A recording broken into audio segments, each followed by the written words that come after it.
I want to give a brief content warning before I start this episode. With the film I'm going to discuss today, I'm going to end up discussing misogyny, biphobia, and sexual assault. If that's not something you feel like you can listen to right now, I won't blame you if you skip this one. Hello, my name is Amber, and this is You Look Like a Badger, a monthly podcast where I discuss queer cinema. It's officially November, and I dedicate November to the queer mystery under the title I Bet You Can't Find Me. And I'm going to get right to it. This month's film, it's a messy one. I'm going to be discussing Basic Instinct. Maid came in about an hour ago, found the body. She's not a live-in. Maybe the maid did it. She's 54 years old, weighs 240 pounds. No bruises on the body. It ain't the maid. Never know. He left the club with his girlfriend about midnight. It's the last time anybody saw him. What was it? Ice pick. Left it on the coffee table in the living room. There's cum stains all over the sheets. Very impressive. He got off before he got off. Gentlemen, this is sensitive. Basic Instinct is a 1992 erotic mystery thriller directed by Paul Verhoeven, starring Sharon Stone and Michael Douglas. It follows Nick, a detective disgraced after killing two tourists, as he descends into further depravity after meeting Catherine, an acclaimed writer accused of murdering her lover. As they become more entangled, the shifting power dynamics cause Nick to have a crisis of masculinity, where he struggles to assert his authority over a woman clearly smarter and more dangerous than he is. This film has a complicated reputation, particularly with its treatment of Sharon Stone, where she was not told her genitals would be visible on screen before the infamous leg crossing scene was shot, as well as protests from LGBT groups who found its portrayal of bisexual women and lesbians voyeuristic and offensive. With a deliberately provocative storyline and characters, it has become a cult classic in other circles, with Verhoeven's style being seen as satirizing American genre cinema. Now, in terms of awards, this film was nominated for plenty. It won the Golden Screen Award, and it won Best Foreign Film at Nikan Sports Film Awards. And Sharon Stone specifically won Best Female Performance and Most Desirable Female at the MTV Awards. Now, I can report that they stopped doing that category like after the 90s, because Jesus Christ, I'm very glad that at the least they didn't continue having the most desirable female category at the MTV Awards. On Rotten Tomatoes, it has a critic score of 56% and an audience score of 63%, and it currently has a Letterboxd score of 3.6. I'm gonna get straight onto the reviews. So I've picked out some of the most popular reviews from Letterboxd just to gauge the scope of where this film sits with people right now, because like I said, it's been very controversial, probably remains quite controversial. We'll just have a bit of a read. So this first one is from Ely, who says, "This film has many unintentionally funny moments, but the two that are the funniest for me are: 1. The fact that these people describe their vanilla sex as sadomasochistic because sometimes they like to tie each other's hands to a bedpost with white silk Hermes scarves. 2. The idea that Sharon Stone would ever fuck Michael Douglas." Now, I've watched a couple of Paul Verhoeven's films, and I think a lot of his films kind of hinge on absurdity and like the blending of the complete feigned innocence of Americans alongside their absolutely depraved behavior. So I think that's kind of blended into the film. I think this film has more of a sense of humor about itself than people maybe want to admit. I'd still agree that it's maybe too absurd that Sharon Stone would be interested in Michael Douglas. That's just mine, and obviously Ely's opinion. So this next review is from Brian Sweeney, who says, "This movie works because 1. Michael Douglas thinks Nick is the hero. 2. Sharon Stone thinks Catherine is the villain. And 3. Paul Verhoeven knows they're both wrong." Here's my relationship with the film. I've seen bits of this film. It's definitely a film that I watched parts of on TV as a teenager late at night when I had the volume like right down and my finger was like on the channel button to just like flick away at any moment in case my mum came in. So it's not a film that I'd officially watched from front to end until this year when I watched it all the way through. And when I watched it all the way through, I think it's just like really interesting because In general, I'm more prone to aligning myself with the female characters, but it is so funny how mischaracterized this film is, because I think it's far more aligned with Catherine than with Nick. I think a lot of the film is pointing out the ways that Nick is insane but believes that he's doing the right thing, whereas Catherine is like portrayed as this villain where she's a bit more opaque than Nick is, which is why she's more interesting, in my opinion. And the category of villain being applied to her in a very strict sense, it feels malleable. I think we could play around with it a bit, and I'm probably going to once we get into the spoiler section. I agree that I think Paul Verhoeven is very aware of these categories of American cinema, of what we're expecting from our lead character and from our villain, and blurring those or making fun of those, whilst also having the actors like ham up these roles, is all part of the fun. It's all part of the construction of it. I think that's really interesting. And this third review, and this one's just for me, is by Comrade U, who says, bisexuals are the most dangerous people on the planet. And, you know, has that idea gone away? Has it? Oh dear.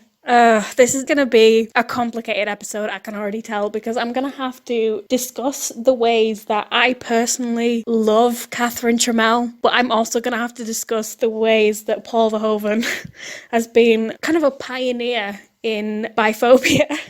But it's not like it's uninteresting. So, you know, this is going to be like, it's not going to be like a dour episode. It's going to be fun. We're going to have fun. But first I'm going to give a spoiler warning, because from this point on, I'm going to discuss the film in detail, and I'm going to have to discuss all the plot twists and all the reveals. So if you haven't seen the film and you are desperate to watch it, and for some reason you decided to listen to a podcast before doing that, then I'm going to give you an opportunity to pause, go watch the film, and then you can come back and then finish the episode. Good afternoon. I'm Detective Curran. This is Detective Moran. We're with the San Francisco Police. I know who you are. So how did he die? He was murdered. Obviously. How was he murdered? With an ice pick. How long were you dating him? I wasn't dating him. I was fucking him. How long were you having sex with him? About 1.5 years. Were you with him last night? Yes. Did you leave the club with him? Yes. Did you go home with him? No. We had a drink at the club. We left together. He went home and I came out here. Was there anyone with you last night? No. I wasn't in the mood last night. Let me ask you something, Miss Trammell. Are you sorry he's dead? Yeah. I liked fucking him. Look, I don't really feel like talking anymore. Listen, lady, we can do this downtown if you want. So read me my rights and arrest me. And then I'll go downtown. Otherwise, get the fuck out of here.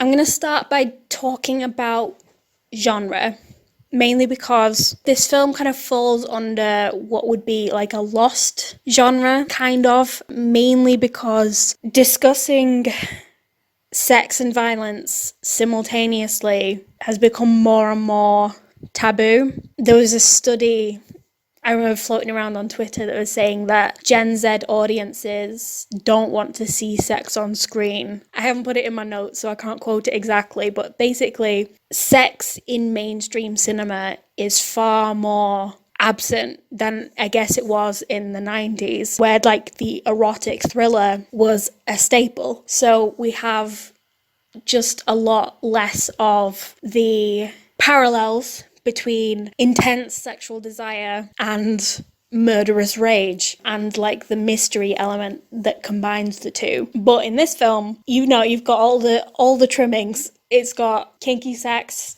as far as we can label it that, murder, there's cocaine, everyone's naked. Everyone's naked and writhing around, and everyone is just screaming their lines because it's a Paul Verhoeven film and it's high energy. It's cocaine fueled, you know? So within the erotic thriller, what we have a lot of the time is an unrepressed desire to either have sex with someone that you shouldn't want to have sex with, or do a murder. Sometimes it combines the two, or it's to like become fascinated with death or violent murder. And you know, there's a variety of these. We get them a lot less recently, which is a shame because it's a really interesting genre, particularly in the way that it talks about gender and gender relations. And it's a main element in this film. Where I'm going to start is I'm going to talk about desire and how it's represented here, because I think it does inform the discussions of queerness in the film as well. I guess for Nick, he views Catherine as something forbidden, specifically because, you know, she's accused of murder. And I think it's really interesting that this incredibly heterosexual man feels as though his sexuality is being stifled because he can't simply act on his desire as he experiences it. It's like the perceived repression that's quite different to the way that queer people experience repression, because there isn't actually anything stopping him from pursuing her beyond his own morality, I guess, which, you know, we learn as the film goes along is not that stable as is. Like I said at the beginning, he got in some shit for murdering 2 civilians and, you know, basically receiving no consequences for it. So I think it's like this, having a straight man as the protagonist in your erotic thriller kind of opens up something interesting of the ways that straight men's sexuality can be repressed, and a lot of the time the perceived repression is simply not them being able to dominate every space that they enter. And I think that's what's going on here. A lot of the time when Catherine and Nick interact, Catherine leads very much. She like teases him and she's very forward, and, you know, for some reason she wants to fuck him very badly. He's like the more passive actor in those scenes together. For Nick, that's a like form of repressed desire, the desire to be the more passive person in a dynamic like this. So we see like the ways that she tempts him. There's a scene that makes me laugh so much. It's really early in the film. So Catherine is in the back of the car. She's driving to the police station with Nick in the front seat, and she asks Nick for a cigarette. He says he doesn't have a cigarette. She goes into her pocket and she pulls out some cigarettes. So and he's like, "Why did you ask me for one if you already had them?" And it makes me laugh so much because it's so constructed, obviously. Like it's constructed to the point it's absurd. She did that, right, to see if she could, you know, to see what his vices were, whether he was still smoking. He wasn't. And she pulls out the cigarettes herself and then offers him one to like tempt him back to smoking. It all becomes like a very obvious analogy for him, like falling off the wagon back into addiction and then falling off and just like diving headfirst into his sexual desires. And it made me laugh because it's a really silly moment. I was talking about the ways that Nick views himself as being entitled to being the dominant or more dominating person in his relationship with Catherine, and how he's never really able to achieve it, which is not to say that the camera and Nick doesn't try. So there are like multiple times where he's seen like perving on Catherine as she's changing, and, you know, she's always like completely naked when he does this. But in my opinion, this is there, you know, to like titillate the audience, but at the same time it's an allusion to a film that's not really happening, with that kind of voyeuristic gaze, right? If we are to use the male gaze in this instance, what we expect is that this is an assertion that Nick has ownership over Catherine's body without her consent in whatever state, right? So he can look through a door and see her completely naked getting changed, right? And that's his right to do that because he is the male subject and he is the audience surrogate. So because he's allowed to perv on her, so are we. And then when you get into the film, he is so rarely in control and in his right mind. It feels like the film is kind of fucking with us because at no point do we feel as though Nick is the one fulfilling that role of the typical male spectator. We don't feel as though he is in control of his surroundings or even his own gaze a lot of the time. There's a moment, again, very funny moment, when he walks into the gender-neutral bathroom in the gay bar and he sees Roxy sit down on Catherine's lap, and they're doing like coke in the bathroom, because of course they are, and he's like staring at them, and she just puts her leg up, kicks the door shut. Now, this is very telling, right? Because it's an explicit action within the film that Catherine is in control of when she's being watched. You'll notice, like, in the film, she's quite happy to kiss Roxy in front of Nick. Like, she has no issue doing this. So in this moment when she kicks the door shut, it is an assertion that I am the one controlling when you watch me and when you desire me. I'm the one leading this dance. If I'm doing something, it's because I want you to see it. And if I'm not, it's because you're not in control of this. And I think it's just like really interesting, because that's not what we expect from a male protagonist, especially because this is a film, I guess, where the femme fatale is meant to either die or go to prison in the end. That's usually the role of the femme fatale, but that's not the case here. It ends the film on a semi-ambiguous note where Nick is fully under her control. There's a lot of, I guess, misogynistic undertones to that, the evil dominating woman, but I don't know, there's something kind of fun about how he's just kind of relented and being drawn into his own desire and not really protesting it anymore. The whole film feels like him pushing up against this like gendered expectation of what his desire is meant to look like he shouldn't enjoy being more submissive or being like just something that Catherine fucks with. But I think towards the end of the film, he has become Catherine's creation. And I think it's an interesting subversion. I think that's fun. Where it becomes more sticky, or I guess there are parts of this film where it feels like a cautionary tale of what unrestrained masculinity looks like.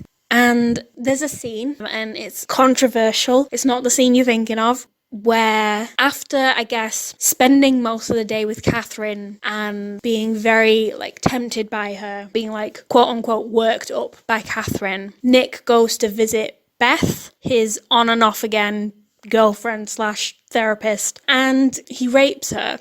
And it's a really upsetting scene, and it happens really early in the movie. I think it happens as early on as it does simply because I think there are lots of ways, I guess, to look at it. I think in terms of this film, it seems to be the warning shot of what masculinity looks like when it's without consequences or interrogation. There's something to the way that masculinity functions to dominate. In this case, it would be women, because he's a straight man. Within the erotic thriller, this push and pull of gender dynamics is meant to signify the way that Nick is prone to extreme violence, that he's fully capable of it, and that a lot of this violence is tied to his sexuality, hence why he becomes so attracted to Catherine. And this, throughout the entire film, actually, is taken out on Beth. And when I was watching this film, I've watched it 2 times this year, actually, which is interesting for me, I came up with like a phrase to kind of encapsulate it. This could be applied to literally so many films. But I wrote this down and it felt like so true, like the whole film. So it's that men believe that the women that they're attracted to are the root cause of all their problems. And that just like clicked immediately for me because, and I'll go into it in the next section, there is so much that Nick just doesn't take accountability for, including the sexual assault of Beth, but also the fact that he killed some people, the fact that he's becoming more and more violent and like attacking people, the fact that he's like really homophobic and weird around women in general. He doesn't believe that he's responsible for any of these things. He blames Catherine, and it's really convenient that she's there doing all the tempting, because if she wasn't there, would he still be this violent? I personally believe that he would, and that he's simply using the women in his life as a conduit to take the blame off himself. She killed him. Beth? Now you got Beth killing people? Catherine Trammell, it's part of her game. First you got her stealing your file, now you got her killing Nielsen? Forget about her, for Christ's sake. Go somewhere, sit in the sun, get her the hell out of your system. You don't buy it, do you? She knew nobody'd buy it. She knew I'd say she did it, and she knew that nobody would buy it. She is screwing with your head, Nick. Stay away from her. I'm going to talk about straight men and emasculation. Now you might be thinking, why would you put this in a queer podcast, right? Because I think there is something kind of fascinating about the way that heterosexual cis men perform gender, and the ways that a lot of their resentment towards the world, their expressions of homophobia and misogyny, come down to the ways that they feel like they're failing to perform masculinity correctly, which is a very queer thing, in my opinion. I think sometimes the overexpression of masculinity to the point of absurd violence is kind of queer at times. It doesn't feel as though it sits well with a lot of men, which I think can be interesting to think about. But in terms of the film, it's fun because it's about a woman killing a bunch of men. And that's so rarely a film's about that. It's almost always the other way around. Now, this isn't like a horror film where, you know, if you watch like a slasher, most of the victims are usually women. Sometimes you get the odd boyfriend in there or a police officer, but most of the murder victims are young, usually white and blonde women. Whereas here, most of the people who end up dead or very harmed are men, which is just like already setting up this film to be about the way that masculinity is in crisis, because when isn't it? But the ways that men are like failing to negotiate their space in a world that's allowing women more autonomy, particularly, you know, sexual autonomy, but just like in general. How do men fit into this? And I guess the solution that the film comes up with is that men assume that they are going to have to now play the passive role that they've assigned to women, and this kind of fear causes them to lose their fucking minds. Because when doesn't it? So typically, when men feel like this, they have to reassert their masculinity, which, you know, I talked about in the previous section, through like violence, sexual domination, and homophobia, you know, all displayed in this film. So this film kind of ends up being a character study / cautionary tale of men being unable to cope. I don't know anyone that's coping that well in modern day, but in the 90s, goodness gracious, you all seemed like you were having a nightmare. Nick is a resentful police officer, which is just an excellent character to have in a film like this, who needs to be in therapy. He is like mandated to be in therapy. He is having sex with his therapist, who then discharged him from therapy because she's in love with him. So he's been able to manipulate Beth to do what he wants. He seems to like it this way. He likes that Beth bends to him and has made him stop having to talk about his feelings because he hates that. He begins the film sober. Again, he seems to resent this fact, and ends the film smoking, drinking, and doing cocaine. As I said, he shot 2 tourists and is called Shooter throughout the film, mostly by Catherine, as a way to kind of mock him and his inability to keep his cool. I would not argue that Nick is cool at all. He is incredibly emotionally volatile. If you think back to like the Western, like a Clint Eastwood type, they're meant to be very stoic and in charge of the situation. The man in the 90s erotic thriller is not that.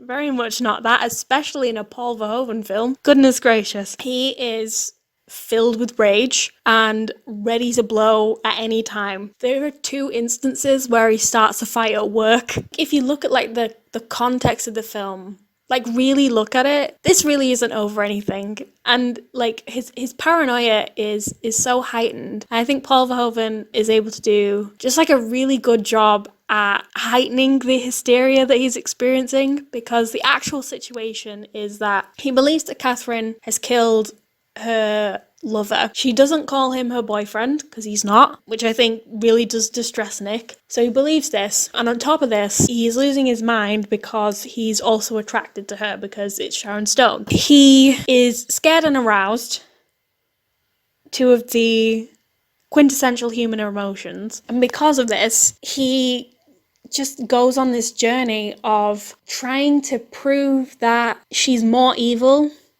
than she's letting on, whilst also secretly hoping that she's innocent so that he can fuck her. You know, he dives headfirst in, still believing that she's a killer, because all of the best protagonists in an erotic thriller are just obsessed with the wrong people. That's what makes them interesting. In this case, I think Nick is just obsessed with his own emasculation. Like, he feels like he's taking a back seat and is like watching in horror as he is just unable to control the continuously spiraling situation of Catherine is really dangerous and I don't know what to do about her and I'm not competent enough to actually stop her because she's a lot smarter than me. So should I just lie down in the road and take it? Because if I do that, then it means that I have to question who I am as a man. And I think that can be a really terrifying experience for a lot of men. And in Nick's case, it literally drives him insane. It's interesting, the erotic thriller, because sex scenes in these films are prominent. They're usually like a drawing point for audiences. And a lot of the time, they're there to express a power dynamic and articulate a desire for a character. In this film, the sex scenes mostly seem like Nick trying to prove that he's in control. So the like performative nature of them, the way that she has an orgasm in this film is meant to be like a fake out of her grabbing an ice pick. What she'll do is she'll like lean far back, put like her arms like way behind her, and then just like spring forward onto Nick. That's her having an orgasm. And she does this twice. I think, in my opinion, she's just fucking with him to like scare him. Or is that literally how she has an orgasm? I don't know. The performative nature of them, at least for the audience, suggests that Catherine is trying to convince Nick that he's doing a good job. And that they're there to like lull him into a false sense of security. The tying his hands up, I mean, that just seems like obvious, is to prove that she's in control and that if she wanted to kill him, she could absolutely do it. She's just choosing at this point not to, which is fun. There's a part of it for me that feels as though, because Nick like continuously goes back to her, that he's curious about what it's like to be victimized by her, which would parallel the desire to be more submissive when having sex. So being victimized and then murdered by Catherine is the same as being tied up by her. And that's the closest he's ever going to get to being murdered. And he's very curious about what that feels like, I guess, because he's been a killer and he wants to assuage that guilt or distance himself from it. And maybe the only way he feels like he can do that is by going to someone who is more powerful than him and can actually enact the kind of violence he wants to experience. But in order to get this done, he has to surrender his desire to be a manly man and has to distance himself from the kind of masculinity that he's used to, which in my opinion is quite a queer experience. I think this kind of like massive shift, this desire to be passive but not lose yourself in that, and that kind of like crisis of identity is quite a queer experience. I think it's interesting to have like a straight male audience have to endure that. Whether they felt the whole weight of it is a very different matter. I think because of like the framing of this film, are we meant to hate Nick as much as I personally do? I'm not sure. Like I've said, I more align myself with Catherine because I think she's a more interesting character. She's also the horny, evil bisexual, which I just love. It is interesting the way that this film lulls you into thinking it's about affirming the role of men and, you know, putting a woman in her place, and then sweeping your legs out from under you and being like, actually, I don't think what you want is possible. You can't have your cake and eat it. In fact, it's very much frowned upon. You have to pick. You're either being dominated or you leave this woman alone, for God's sake. I think men are weird. Men are a bit weird. That's the tagline of this episode. Would you tell us the nature of your relationship with Mr. Boz? I had sex with him for about 1.5 years. I liked having sex with him. He wasn't afraid of experimenting. I like men like that, men who give me pleasure. He gave me a lot of pleasure. If you've clicked on an episode about Basic Instinct, you want me to talk about the problematic way that this film represents bisexuality. A different version of me might have had a bigger problem with this film and the way that it represents bisexual women. But as I am right now, I'm less interested in whether or not something is good or bad representation and more what it's trying to express about those identities within the cultural context. When I say this, what I'm not saying is that you have to like this film and you can't be offended by it because of what I personally got from it. Because I get it, the world does not like bisexual people. Like, they just don't. And this movie has not helped that. I know that. I don't know if it's just the way that I personally watch films. I don't know that it's fair to ask that a film fully represents the realities of the world all the time. Not that I'm here to offer solutions, but the way that you kind of fix this problem of really limited analysis of this film in particular, but like all representations that have been like bad or problematic, is you just have more of them, like more bisexual women in films. Now, I've been trying to put my finger on why I didn't hate this, and I think because of what I've discussed in the previous sections. When I watch this film through, I understand that I'm being taken through a journey in the headspace of a man whose sense of self is crumbling apart and he's being led by his insecurities. So simply a woman being smarter, more sexually experienced, and more self-assured than he is feels evil to him, and that makes sense to me. Now, in terms of the world, the way that we understand bisexual women is to be, all of the stereotypes you can think of, like greedy, prone to cheating, they're gonna fucking murder you, I guess. That's probably one of them as well. But we don't like bisexual women, which is why a bisexual woman is the villain of this film. From my understanding, the subjective point of view is asking us not to like this character. So because I am a bisexual woman, I go into this film aligning myself with the bisexual character, and she's okay. All right, she's really cool. She's this famous author who does really well for herself. She has all of this sex, and she just goes around fucking with men and pissing them off and then murdering them when they bore her. And isn't that just the life that we all want? I think sometimes you have to laugh along with the absurdity of something. The idea that this is a straight man's worst nightmare is kind of funny, because I and most other women want to be murdered by Sharon Stone. I don't understand the issue here.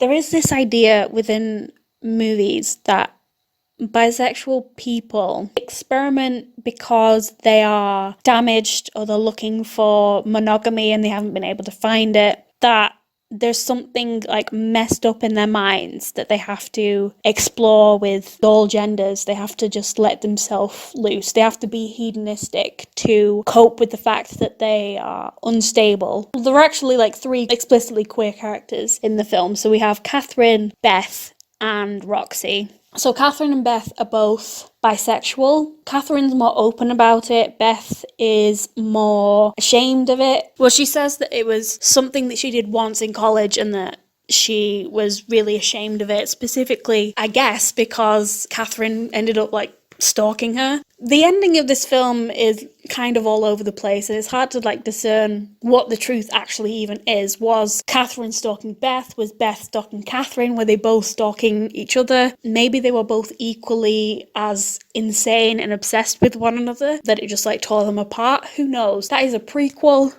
that I want, obviously, but it's never gonna happen, is it? They're both portrayed as, like, overly sexual, prone to just, like, lying out of nowhere, violent to an extent, I guess.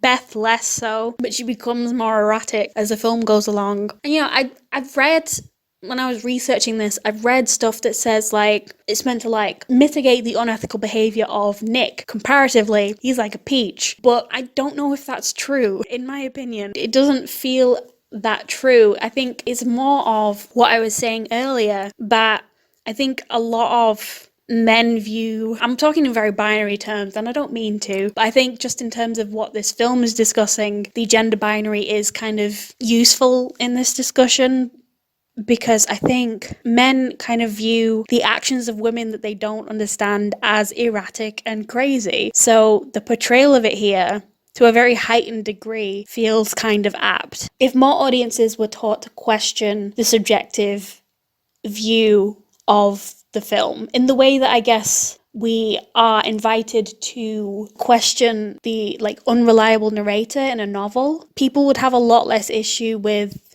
representation, in my opinion. I think to come away from this film and be like, well, the straight guy got off scot-free, when I don't think that's true at all. He's incredibly violent very early on. I don't think he's less evil or more psychologically stable than any other of the characters in the film. It's a very heightened and erratic film in general. That's my, I guess, like, first qualm. But I think there is, like, a specific performativeness of Catherine's bisexuality that she's in control of. Like I was saying earlier, she chooses when Nick looks at her and when he has to look away. And I think that sense of control and stableness is just something that he doesn't have. And I think in terms of representing bisexual women, there is this desire to see them as unable to pick a side, because that's what you have to do in a society that values monosexuality over everything. My opinion is that nobody in this film is a stable human being. So why would the bisexual character be? When you have Beth maybe stalking Catherine, when you have Nick just, like, randomly attacking his co-workers, when you have Roxy chasing Nick through the streets and running him off the road and getting herself killed, there's, like, hyperfixation on the good or badness of representing queerness. It feels like it's missing the point, which is frustrating in my opinion, because I think the portrayal here feels like a woman who is just, like, very comfortable and okay with herself, and she deals with problems as they come. And those problems are often men that she's bored of who are not doing what she wants, so she kills them, and that's her solution to things. If you take that more symbolically, it's just her trying to cope with the version of masculinity that's dominant in the world that she lives. She's navigating the world as it exists, and the way that she does that is by murdering people. And honestly, I think she should be allowed to do that. I like bisexual women who kill people. I honestly think bisexual women should be able to kill more people, but that's just me. Does it look like a badger? So this film is, like, deliberately offensive. Like, there's no way that it's not. And people reacted as they did because that's what the intended effect was. I believe that Paul Verhoeven should be paying lifelong compensation to every bisexual woman from now until the end of time. Because whilst I do believe all that I've said, the impact is a whole different story, isn't it? Because people will look at this and be like, yep, that's what bi women are like. I wish they weren't. I wish people didn't react like that to movies, but that is what happens. The film is horny, and provocative in a particular way, where it feels as though Nick is being made fun of for unraveling to the extent he does, simply because he's not the dominant one in his relationship with Catherine. I do believe that this film can only be reclaimed if you have a sense of humour about it, and I don't blame anyone who doesn't. It's a very intense film, and it has a specific way of viewing the women in the film, which can just be hard to watch. And I'm not going to blame people for disengaging or just not liking it at all. I am going to give some recommendations. So the first one is a film called The Fourth Man. Now, if you liked Paul Verhoeven, then this is another one of his films. And it's a film with an eerily similar plot. So it's about a man who is driven insane with desire as he learns that his lover's previous boyfriends have all died in freak accidents, and he's absolutely certain that he'll be killed off. I think this film is more explicitly satirical and a lot funnier than a lot of Verhoeven's US releases. It's one of my favourite films, so I would check this one out. If you didn't like Basic Instinct, you might actually like this more, because I think it's a lot more restrained. So the second recommendation I'm going to give is a Park Chan-wook film called Stoker. I think it's his first English language release.